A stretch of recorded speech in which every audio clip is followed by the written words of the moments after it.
In his article, How Not to Cheat Children, The Theory of Loose Parts, the British architect Simon Nicholson coined the term loose parts. He saw people of every age as potentially creative. So what are loose parts exactly? By Nicholson's definition, loose parts means alluring, beautiful, found objects and materials that students can move, manipulate, control, and change while they learn. Unstructured loose parts play is a foundational element of high-quality early childhood programs. However, they hold plenty of learning potential for all ages. Tinkering and making inherently spark creativity and innovation in the classroom and can breathe new life into old activities. There are many ways to use loose part learning as part of an active learning experience. Before using loose parts in the classroom, the teacher and students must collect loose parts. A newsletter home explaining the need for found items to be used as manipulatives for learning in the classroom is the easiest way to get started. The teacher may ask for items such as cardboard, newspaper, wrapping paper, pine cones, small rocks, sticks, leaves, acorns, straws, beads, pom-poms, cotton, wool, seashells, wooden blocks, popsicle sticks, buttons, or Legos. The list could go on, and the possibilities are endless. Once the teacher has collected enough loose parts, they can be used in a variety of ways. Tangible items make learning and practicing math concepts easier. In this example, students used popsicle sticks to create a 10 frame and other materials to model combining and separating problems. Here, students use lids from dried out markers as a way to study 3D objects such as cylinders. Loose parts can also help students demonstrate their understanding of symmetry and patterns. Another way to use loose parts is by creating visual representations. Students can use loose parts to demonstrate their understanding of new information by creating their learning visually and justifying their designs in person, or using a technology tool such as Flipgrid. Students can also tell stories, identify story elements, or recreate battles from history. Loose part learning can be used to explore emotions, practice sorting and categorizing, create habitats, experiment with buoyancy, and even teach coding concepts.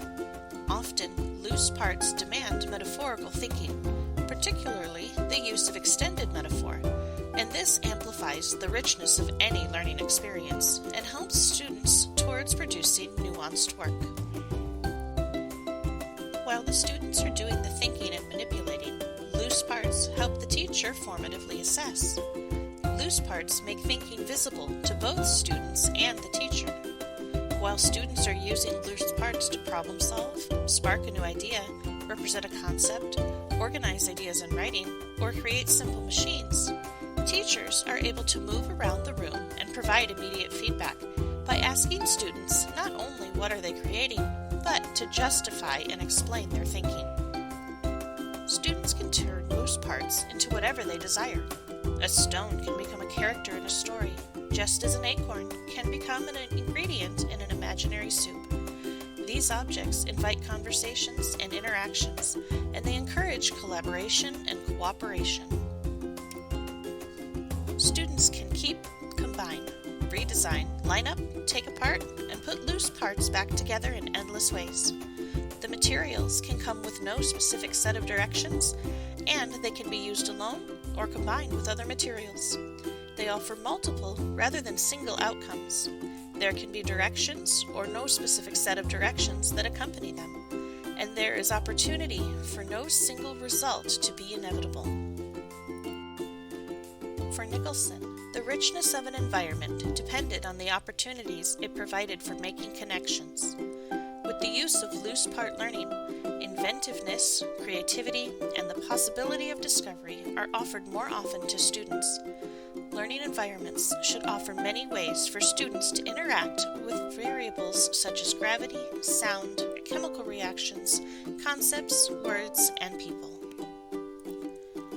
In this video, we have seen there are a variety of ways to use loose parts, but there are also many reasons to use them K-12. Loose parts are equitable and offer students a different mode of expression. They inspire quick, quality iteration and revision. They are dynamic and compelling. They aren't merely fun to work with, they're interesting.